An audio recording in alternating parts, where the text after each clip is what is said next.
Welcome to our special edition, episode 7. It's a Q&A with Louise Siversen, who played Lou Kelly. Thanks for coming back. We ran out of time. Oh, it's my pleasure. My God, we can talk. Oh, we did. Good morning, Ken. Morning. Really appreciate it. There was a lot of comments and so thanks for coming back. Oh, it's my pleasure. Okay, over to Ken. The first question is from M. Fripp. Oh, yes. The artist, yeah. Mm. Yes, that's the lady.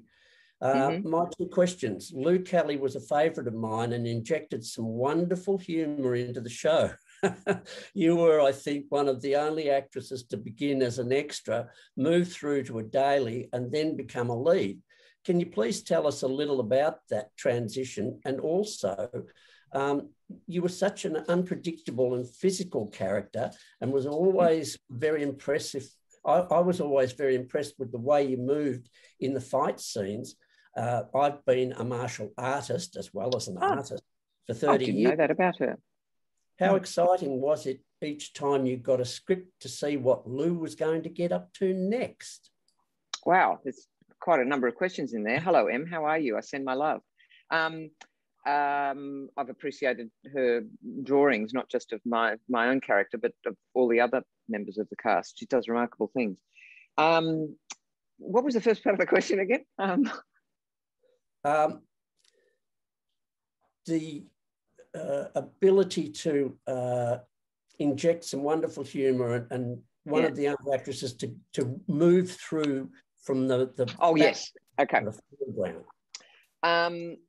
Yeah, look, that was just the way it progressed. I think it actually was probably a great thing to do it that way because it meant that I was able to go onto a show and observe people in the environment before I became, a central part of that storytelling, which meant that I could observe,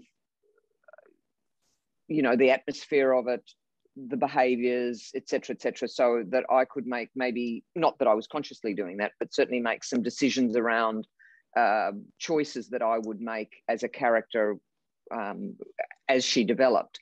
And then I think what you find out by having a little bit of a stand back and viewing the whole, like a directorial eye, is where you will best serve as a voice within that storytelling. And I felt probably, again, this wasn't a conscious thing, but now if I look back on it retrospectively, I think probably what I observed unconsciously was that there was a need for a humour. And also my natural bent is towards that aspect of the human condition, because comedy really is the broadest expression of deep drama. We go into comedy when we're experiencing things that we can't manage or understand. That's when comedic events take place.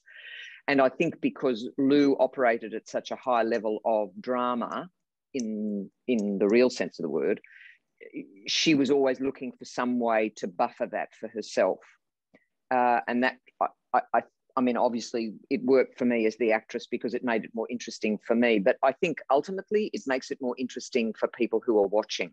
I think if you just flatline into the horror of something or the damage of something or the violence of something, there is a cutoff point where you just go, yeah, I've had enough of that. But if you can kind of splinter it with other things, I think then people go, what's she doing? What's happening next? And with regard to Em's portion of the question around the physicality of it, I originally trained as a classical ballet dancer. So my original training was to move well. And it's always been a big part of my interest. I'm a very physical person. I've always been very athletic, running and jumping and yoga and whatever. So that's always been very much a part of my life as an actor, that I regard myself as a physical actor, but it certainly comes from the origins of my first artistic expression, which was dancing. So that's, I don't know whether that answers for Em, but there's a relationship between dancing and what she's practicing in the martial arts world, which is a sense of fluidity and beauty and elegance and all that sort of stuff with the body, which I love. I love to see an actor move well. I think there's something very rewarding about an actor travel through space in an elegant way. And I don't mean that in a, like it has to be poised, but elegant in the sense of that the movement is open. That's very interesting to me. Wow, awesome. I've got 2 fan questions here in one from Cole Taylor and Bonnie Davis Kiachio. Oh, yeah. Both asked, so they've obviously watched the interview that we've already done. So interesting to hear Louise say how shocking the scene was of her hanging Eve Wilder. She is right, as they actually cut this scene when the episode first aired in my local TV region in the UK. And I never saw it until years later. If you could ask Louise about working with Anne Charleston, who played Reb Keen's mother, Deirdre, as Lou was really vile to her.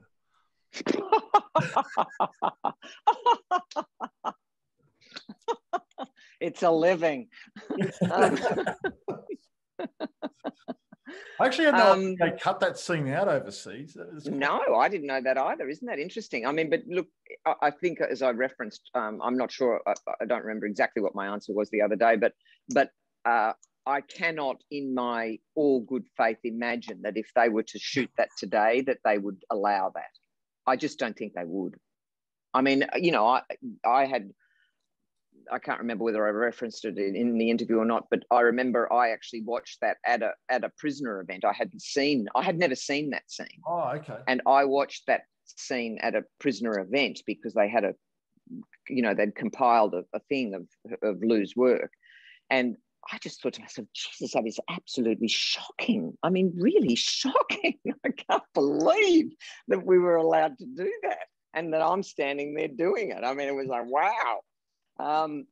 So yeah, look, I mean, you know, and with regard to Anne or anybody else, there was certainly never anything malicious attached to anything I was doing. And I think what you have to do in that circumstance is you have to take the pleasure of being vile. And that is something that I've had a lot of opportunity to do in my working life because I've played a lot of authority figures. If you don't take pleasure in it, the audience can't take pleasure in it. And there's something very freeing about watching somebody be, excuse the language, an asshole because that's who they are in that moment. There's something about living it fully in that moment that gives the audience the chance to go, oh, yeah, I feel like that sometimes too, you know? And then they can let go into it while they watch this person do the very thing that you would like to do, but because of the constraints and protocols of your civility, you don't. Well, less and less now, but anyway, you shouldn't be doing that because you've got some regard for other human life and for your own. So to watch somebody just go, yeah, you know, it's a great thing to play. I mean, and the freer you can be with it, the more fabulous it is. It's terribly funny. Davey Johnson Live said, hi, Louise. Thank you for the many hours of entertainment in Prisoner. Did you ever wish you had the chance to explore Lou's softer side? She almost gave Daphne Graham, who was played by Deborah Lawrence, a hug to comfort her. Yeah. I just think Lou wanted to be loved. Don't we all? I mean, you know, I think ultimately all of us have that as an ambition, don't we? And we present it in a various graph of availability, depending on how developed we are to be able to be vulnerable to other people. And I think, you know, for someone like Lou, that was very fraught. Her history was very fraught. And so it brought her to a place where she was armored against other human beings in any circumstance. And that's what happens. I mean, if you get, you know, it's like a dog, if it gets hit enough, it'll back up on you and become aggressive. And I think that's exactly what happened to Lou. And had she had the opportunity to have another set of circumstances, would she have been difficult? Would she have been different? Possibly. I mean, it's the argument of nurture and nature, isn't it? Which is on the leading foot, and that's a hard argument to confirm. But I mean, I think there was many things that she showed that she could operate a level of restraint in certain circumstances if it required of it, and if it didn't, and if she was given the opportunity, well, then she took the rope. Yeah. That's what human beings do. I mean, look at war. You know, you give people enough rope, man, they'll hang everybody they can get their hands on. Yeah, so true. You know, war crimes. Hello. I've got one from Xanthony Banner. Louise or Lou spanned through most of the top dogs during her stint. What was her favourite era, and is she still in contact with any co-stars?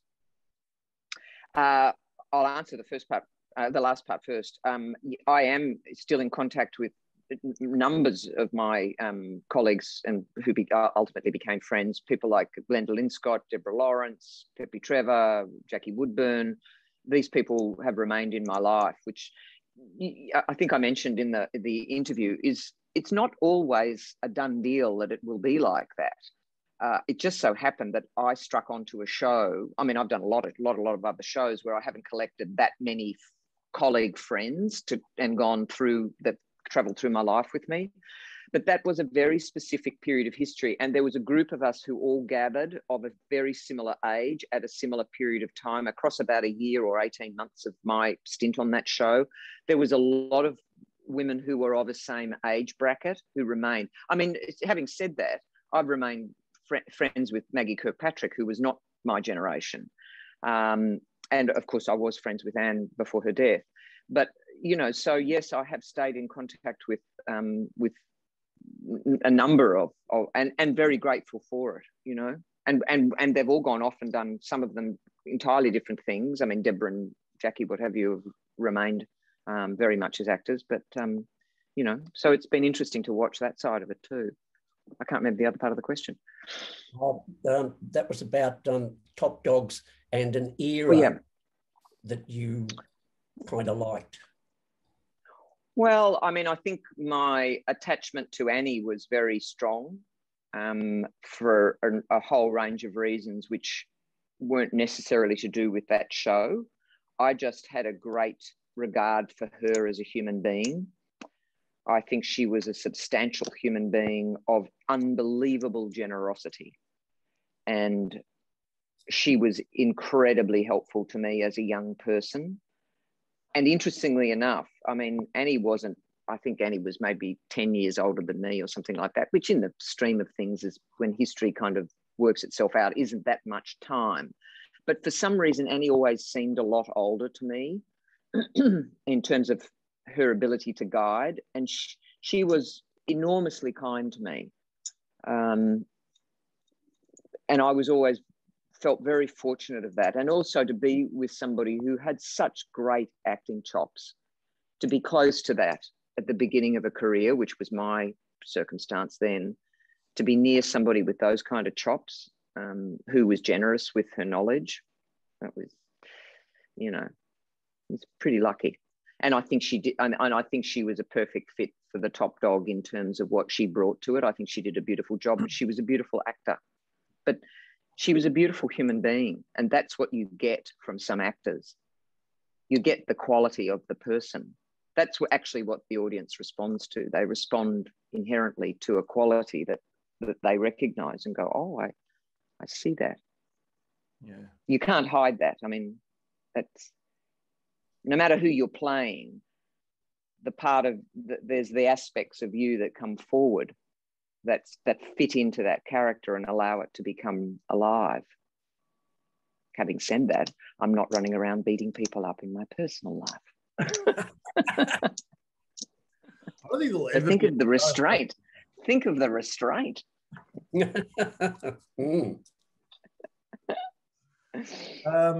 Joshua Bullmore and Stacey Davenhill have asked, has Louise managed to be able to watch Wentworth, and what does she think of Kate Box's portrayal of your character in the new Prisoner?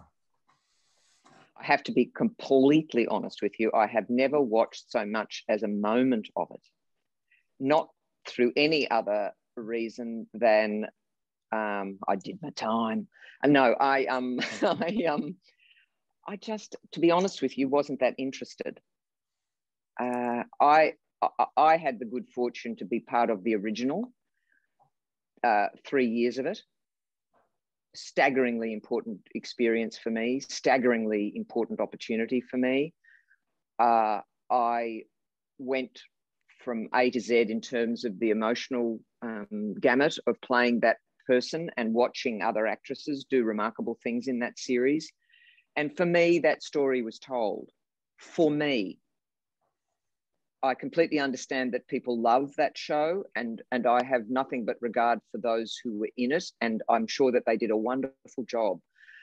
What my fellow compatriot did with Lou will be entirely different to me, but I have, to be honest with you, not through any disregard for her, because I regard her as an actress, I have no interest to watch it because it's got nothing to do with me. Yeah. Which is sort of interesting. I mean, but there is a part of me that goes, but we were already there. Yeah. We already existed. So you can't remake a character. Yeah. But Lou existed. I made her. Exactly. So then you can't just take that name and say, this is now, no, it's not. No, it's not. No, I'm sorry, it's not. So you haven't replicated her at all, because that's not possible. We can't replicate people. What they have done with her, I have no problem with that. But what I'm saying is, it's not Lou Kelly. Yeah. Lou Kelly belongs to me. She came from my body and my psyche, with the help of those writers in that period of history, under those auspices of what was going on at that time. She isn't someone you can just pick up and put somewhere else. It doesn't work like that. It's like saying, oh, I'll just take Matt and put him somewhere else and he'll be Matt. No, he won't. He'll be something else entirely. That's so true. It's just not. And also what it says is that we're interchangeable, and we're not. We're not. Mm. It was funny. When we spoke to Ian Bradley about Wentworth in his interview, he said something similar, that, you know, it's a great production and fantastic, and the actress. No one's disputing. Strange how they've used all the names from the original Prisoner. He just get something else. Yeah. I mean, why did you do that? If you wanted to do that, why didn't you just? Well, I mean. And there was no point kind of going, oh, here's Lou Kelly 20 years later, or whatever it is. Yeah. Because that's not what people want to see either. It's like, well, then create something entirely new. But you can't just extricate a person and then drop them down years later and say it's the same person. It's just that I'm now wearing this body. It's like, no. There's an inherent level for the artistry of what I'm doing if you think you can do that. But I think there's an inherent level of disregard for what I do. And I don't mean me personally, I mean me as a generic form of actor. What we do, I think, has a deep level of disregard in this environment. Yeah. Because if you didn't, you wouldn't think that you could recreate what I created in the form of another person. It's just not possible. Yeah. I'm sorry, it's not possible. No, you're right. And to be honest, there'll never be another show in Australian TV. Never. Prisoner. Never, because history moved on. Yeah, exactly. History moved on. I was part of history. That Wentworth, for all of its excellence, and I'm sure it is, and all of that, and the actresses, some of whom are my favourites, it's not a historical document. Yeah. Prisoner is a historical document because of where it existed in time. Exactly. Greg Steele would like to know, did you have any say in how your character was written out of the show? And his opinion is that Lou deserved a better exit. Don't we all think that? No, I had no say in it, but what I had a say in was that I left the show. And I left the show because I felt it was time for me to go. And I also left the show because I had enough of the violence, to be honest with you. I didn't want to play that anymore. It was time for me to go. I loved playing it when I played it, but also when you're playing violence like that, there's a point at which you can get really hurt if you're not focused in it. Because in those days, as you knew, Ken, we were doing all our own stunts. with the assistance of great stunt people, but we were doing the fight scenes. We didn't have people standing in for us. If you aren't really concentrated in doing that, you can really do some damage. And I mean, I certainly got punched and hit in those circumstances. And I didn't want to go forward thinking I might get injured. But I think the thing was that no one would have imagined that anybody wanted to get out of that circumstance. But that circumstance, with the greatest of respect, because I loved doing it, was only part of my career. My career has spanned and still spans, and I'm still working now, 40 years later. So it wasn't the beginning, the middle, and the end of what I wanted to contribute as an artist. And it still isn't, obviously. It's many, many years ago for me. So I wanted to go on. But I think at the time, the thought was, why would anyone want to leave this? And certainly because I was 23 or 4 or whatever the hell I was, they couldn't imagine that person would want to go and do something else. But I did, And so I don't think that was probably looked upon very fondly. But I think it was I think the problem with that is that it underestimates the investment that the audience has made in an individual. And I think that the audience, much more so than me, I think the audience felt ripped off. Yeah. Because the death didn't match the kind of the majesty of what Lou was capable of in terms of, causing chaos and disarray. It was like this sort of, she wimped out in a cell somewhere and got beaten up or whatever. And everyone goes, what's that all about? How come she wouldn't know that wouldn't have happened with someone whom she didn't have a previous relationship with? And I think the audience then goes, well, that didn't make sense to me. More than anything, it didn't make sense to them. You expected to go in a riot or something, or shot out of a cannon, or falling off a building, or getting a shot, with machine guns like a Bonnie and Clyde. I mean, and then the audience goes, yeah, I buy that. That matches with what her history is. But this sort of went, I don't get it. Actually, a few fans said it on Facebook that the ending just wasn't right. No. You've got to honor, at the same time as honoring the actress, the individual, the character, you must honor the audience. The audience are incredibly smart, and they're watching, and particularly on a show like this, which has had unbelievable investment from the audience, they're watching everything and they're going, that doesn't add up. Yeah. And then you've ripped them off, and they've invested in the work. So they feel ripped. They're a shareholder in the work. They've helped create it. They helped create it because they watched it and they loved it and they loved the characters and they invested. So then pay them off. Yeah, that's my thoughts anyway. Yeah, definitely. Tracy Donnelly would like to have asked, is there any other main character you would have liked to have played on Prisoner? Oh, God, no. I loved Lou. Why would I want to? I loved her. I mean, you have to understand that when you play somebody, you love them with your whole body and your whole heart. And I loved her.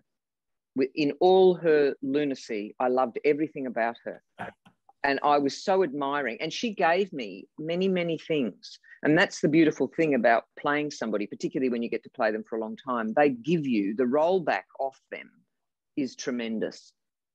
I mean, on a personal level, what they roll back for you. She educated me to courage. Like she had guts. I mean, she was reckless, but she had guts, don't you reckon? Oh, yes. I mean, she really, and I was a young, and let's be clear, that was a tough show. There was some tough people working on that show. And I was very young and it was my first big gig, and Lou gave me a lot of backup. So I owed her. She helped me. She cultivated an aspect of me which has stayed with me and helped me a lot in my career. You've got to have guts in this business. And one of my first big roles, what did I get to play? Somebody with an unlimited, reckless amount of guts. Not bad. Not bad.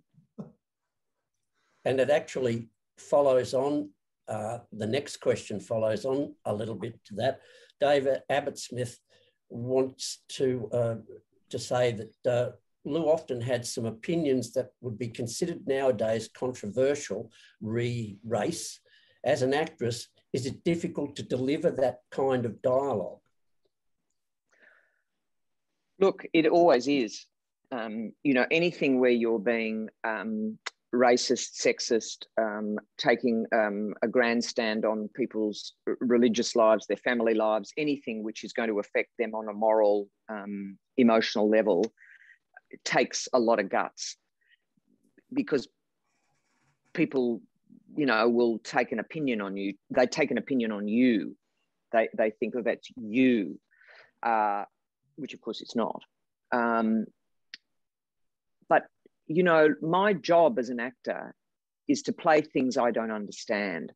And that's part of the beauty of what I get to do, is that I get to understand why people are the way they are. There's always a reason why. And a lot of times it's to do with education and how they have been fostered. And Lou was fostered in a limited, prejudiced way. And so that's what I have to play and understand why she is that way. But at the root of all of it is fear. It's always about being afraid. I'm afraid of the other. And so when I can play that, that really develops me as a human being. And one of the great attributes, I think, of being a good artist is that you develop the ability to be all-encompassing of the human condition.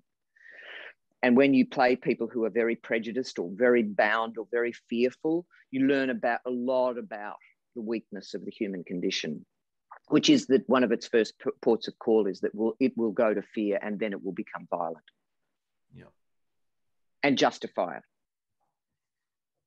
Wow. I loved her for that. Yeah. Incredibly educational for me. Yeah, she was great. Jacqueline Layton asked, did the food taste as bad as it looked? Certain things the food was pushed around the plate, but other times it was eaten, looked very unappetizing, especially the stew and the porridge. So she's actually Friday evening. By Friday evening, I mean, it truly was. It truly was, you know. I mean, it was a good day if you got mashed potato, and even that was bad. I mean, how can you screw up mashed potato? But it was, you know, if it was, oh, no, it was not good. It was not good. I mean, that's acting. Food. It's prison food. That's right. That's right. It's one thing I did love. This was dark ages. It's one thing I did love about the show, how they made it look so authentic. You know, most things. You know, the food did. They made the food authentic. Except the walls shaking. That was a bit of a giveaway. Yeah. So it tasted pretty bad. Okay. Oh, dreadful. Steve Hill says, Lou was my all-time favourite character. The scenes where she went stir-crazy before throwing her riot to celebrate episode 600 were just amazing. How do you prepare yourself for such intense scenes? Oh, dear. How do you prepare yourself? Eat some canteen food. Yeah, eat some of the shitty food. No, I think what you do is you just... I mean, it's the nature of being an actor, isn't it? You create reality in unreality, and you create, you know, real circumstances for yourself out of imagined predicaments. I mean, that's why. I mean, I go back to what I was making a comment about before. I mean, that's why we, you know, actors, artists, can be so incredible. That they can transcend their environment. Whoever can transcend where they are. Us at Channel 10 out there in Underwater could transcend that and believe that there was a riot, that women had weapons, that we could cause damage, that the bars were steel, that the officers were real, that all these things were truly happening. There is something miraculous about that. But isn't that the miraculous nature of being human, that we can take imaginative leaps? And if I take one fully, as I was saying just before, if I take it fully, then what I'm saying to you is I give you permission to take it with me. And the more I take that liberty, the more you'll be on board with me. And the more you'll give thanks that I took the liberty so that you could be free in that moment. I mean, it's the beauty of art. And then we go together and then we find out when we get on the other side that there was a whole other thing there that neither of us knew about. So once I open that portal within my imagination, I don't know what Lou's going to do. But once I rip the skin off Lou, then Lou can just, she's just out there fucking prowling around, you know. I mean, she's just, that's great. I mean, and then I get to just sort of go along. It's like I'm in the passenger seat going, wow, check her out. Wow. You know, gosh, she's gone crazy, you know. And then I get to kind of go crazy with it, you know. So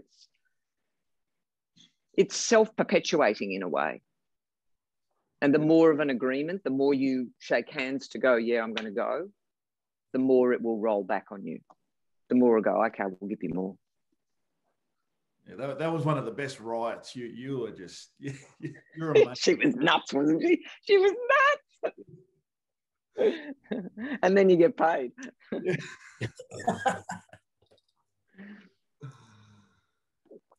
Okay. I've actually doubled up on that question from Davey Johnson Live, so we'll go to the next one, Ken. It's there for... Okay. This is from Eugene DeGeorge.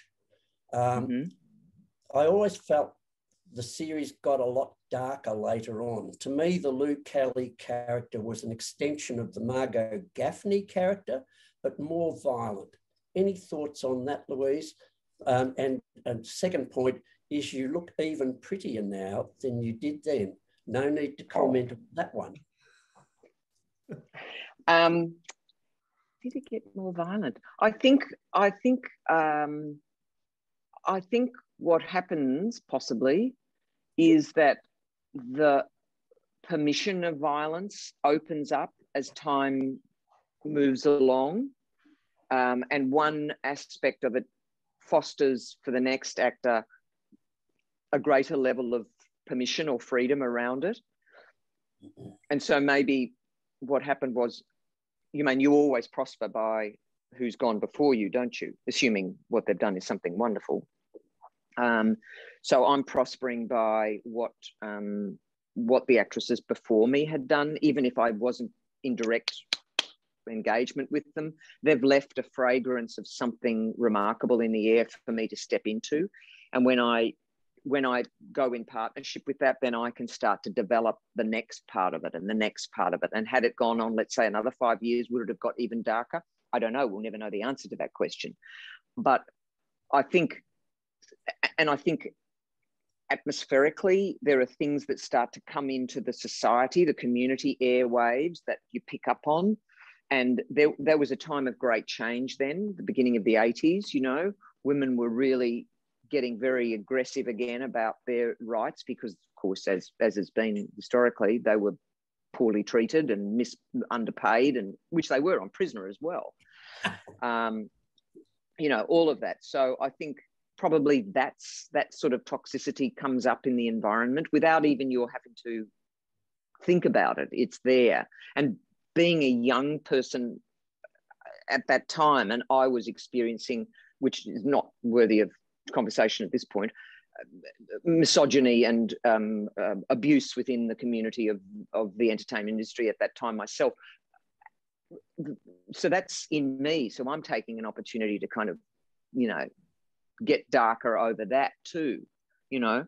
So you don't, yeah, I mean, it's possible, but was it conscious? Was it told to me, or we want to get it? No, it wasn't like that.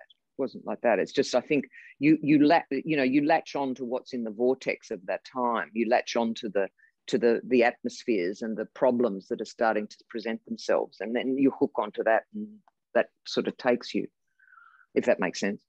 Yeah, it does. Mandy Kemp, so this is two questions in one, and we've sort of already touched on the other, but what would have happened to Kath Maxwell, who was played by Kate Hood, if you had met her on Prisoner? And did you enjoy playing a bad character, or would you have preferred a softer, nicer person to play, which we have discussed that? Gosh, we'll never know about Kate. Kate, beautiful actress and a gorgeous human being. So I mean, that's one of those situations that the as if I don't know the answer to that question. You know, it could have been interesting though, couldn't it?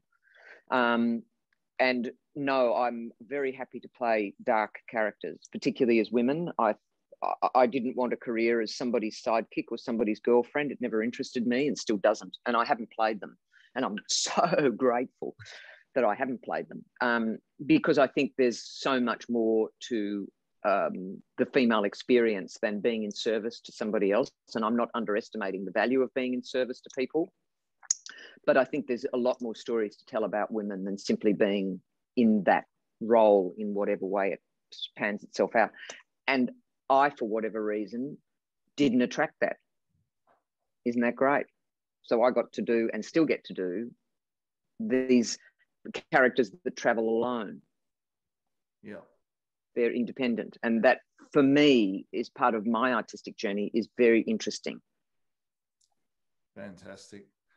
Amy Rose would like to, well, you did touch on this also before about the cast members you stay in touch with, but do you have a fond behind the scene memory?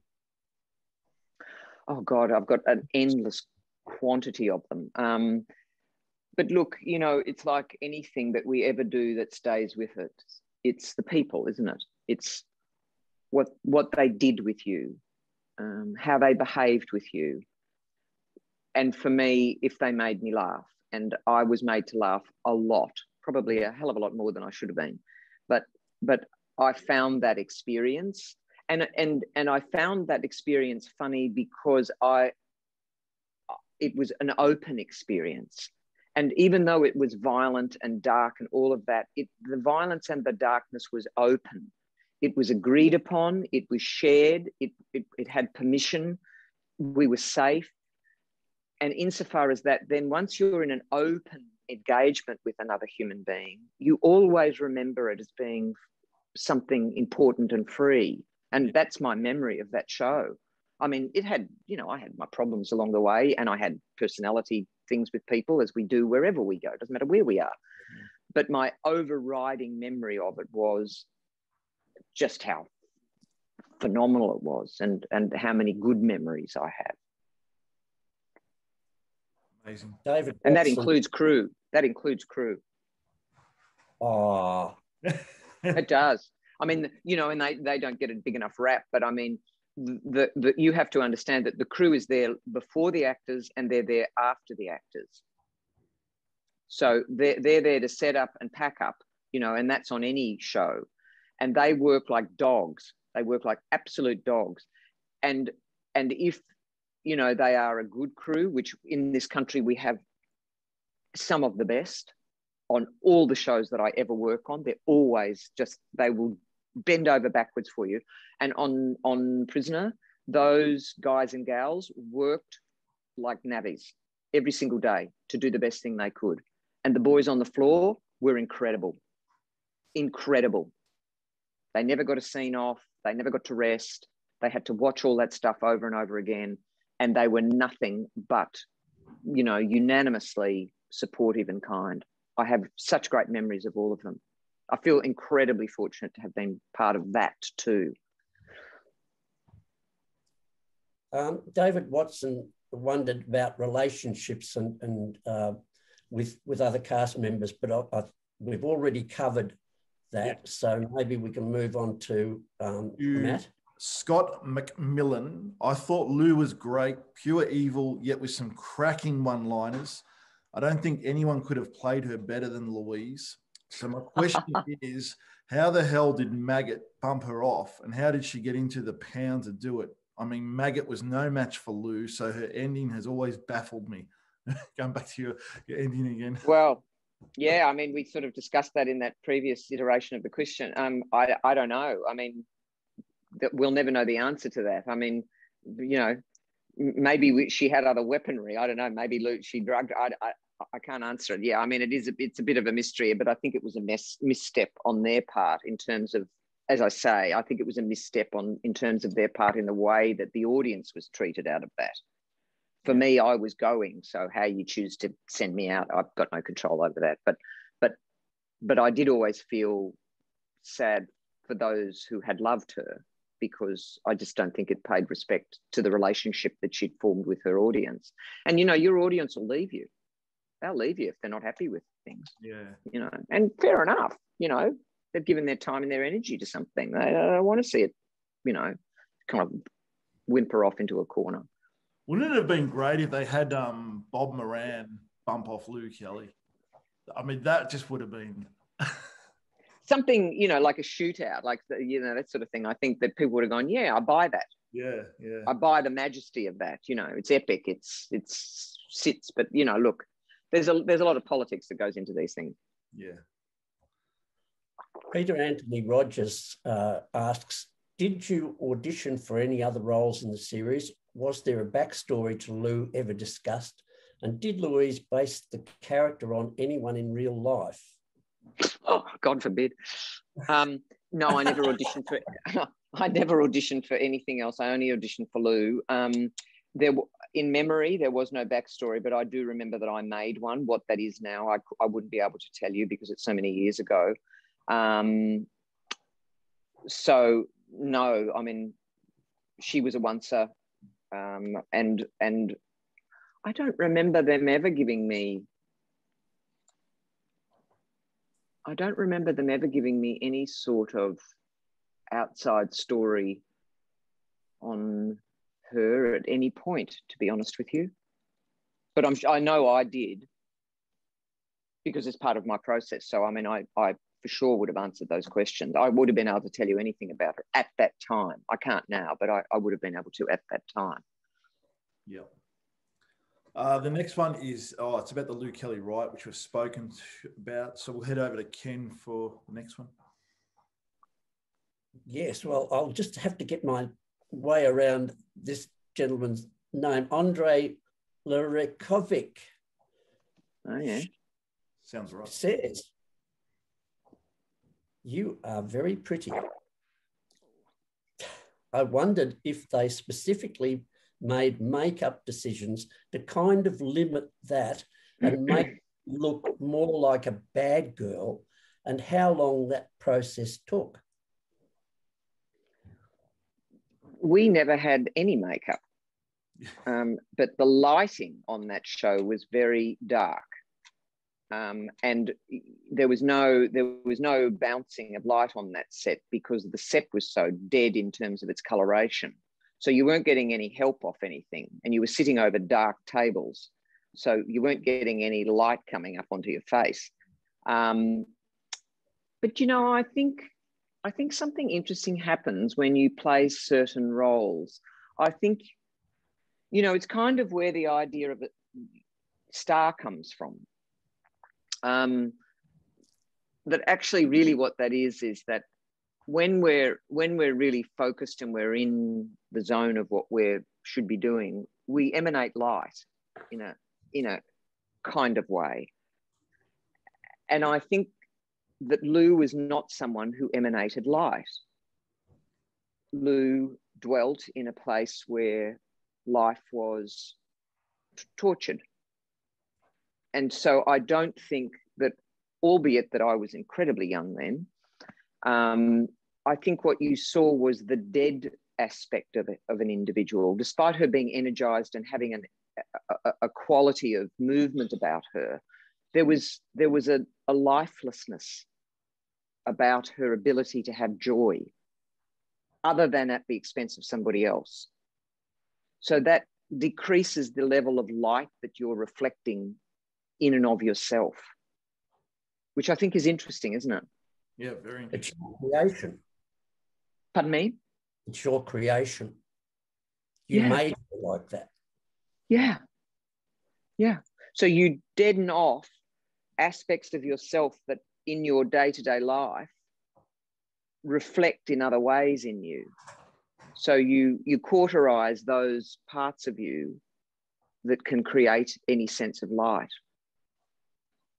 even unconsciously you're doing it. Yeah. Because you're not cultivating forward certain aspects of yourself that are more humane or more caring or more loving or more vulnerable or whatever that is, whatever you associate to the tender column of humanity. So I think that was probably there too. Awesome. Ollie James, if she hadn't been cast as Lou Kelly, well, we've discussed that. What other character and prisoner did she find really interesting? Well, I think it was to do, I mean, I go back to Annie, but I think it was, you know, to do with what I admired. And I admired her. Yeah. And so was it Myra that I liked, or was it, well, yeah, I think Myra was an honourable character, but I think that Annie was. And so I had I mean, there's something very beautiful about having reverence for your superiors, for people who have a mastery that you're yet to attain. And I think, and particularly when they're generous with it. And I think that was something that I admired. And I think, and talking about light, I think that Myra emanated light. Yeah. Because Myra was on the front foot of humane behaviour. So that's what you got from her. And when she was in the room, she was a light. There was a lightness about her. Richard Newsom has asked something that we've touched on before, but he did tag it off with, did you expect at the time what a hit the show and your character in particular would have overseas in the UK and Canada and USA? I mean, no one could have ever predicted that. No one. And could I have predicted that here we are, whatever that is, 30-something years later, be sitting here talking to people who have, had investment in it in various ways and have loved it? No, I would never have imagined that. I would never have imagined that. But isn't that the wonderful thing about making a piece of work, that you just don't know how it's going to land? You don't know where it's going. You don't know what your contribution will be. And if, by some stroke of luck, you get to make something that people continue to value over years and years. I mean, wow, that's amazing. That's amazing. But no, at the time of doing it, you don't ever think, oh, I'm in this show and it's going to be a smasher. No. I mean, sometimes you can get a feeling like you're in something and it's going well or people are enjoying. But, we're talking about a show and there's very few of them. Star Trek, a few others, Doctor Who, blah, blah, blah. But, this is something we're talking decades since the show stopped. I mean, it's not even like it, stopped 20 years ago or 15. I mean, it stopped decades ago. And now we're just getting people, I get letters from people who just started watching it now. And I've done a lot of shows, let's be clear. I don't mean that in a pompous way, but I mean, I've made a lot of shows and long-term roles. And so I don't get like I did out of that. I mean, come on, no. Wouldn't have had a clue. Always comes back to Prisoner. Yeah. That's actually interesting. So many things. Wentworth as well. I know a lot of comments on YouTube on various clips always say, wow, I didn't know about, the young people, and they've watched Wentworth and they're going, wow, this Prisoner was actually the original. So it's gained this new audience, out of the remake. 15-year-old yeah. teenagers, suddenly you're getting letters from 15-year-olds going, I've just started watching Prisoner. You go, really? Wow. Wow. Yeah, it's great. Over to Ken. You had one about, did you not have one about Kylie Davis? Sorry, that was my mistake. Sorry. Yes, Kylie Davis said you had many scenes with Janet Angelarthur. What was it like working with Reb King? Janet's a beautiful actress. She's also an extremely beautiful human being and a talented one. I think we were a great team. Yeah. you know, Janet's got a sort of a regal quality about her, in my experience. And I think what that did for Lou was created a kind of awe. When she was around her, she was sort of awed by her, awed that somebody of that kind of self-containment would be interested in Lou. Of course, she was only interested in Lou because she was doing her bidding. But I mean, Lou didn't clock onto that. But I think that they were a great sort of Laurel and Hardy kind of pair. You know, they were so different that I think that was a genius. It was genius just as imagery. And of course, you know, Lou started to get some of her tics from her, you know, the collar up and, you know, the sort of the James Dean quality sort of started to develop. So Lou was like a bowerbird. She'd just pick up from anybody that she thought, oh, they've got something going on. I'll take a bit of that action. And I think that's where from Reb, she took the, you know, the kind of cool James Dean collar up thing and then took it further and further and further. And of course, Lou never knew when to stop, so it just got bigger. But I think they were a great team. Yeah, they were great. Mandy Lowndes says, well, did you watch the last episode of Prisoner? And what did you think about the freak going to jail? I didn't watch it. In fact, I never watched it after I left the show.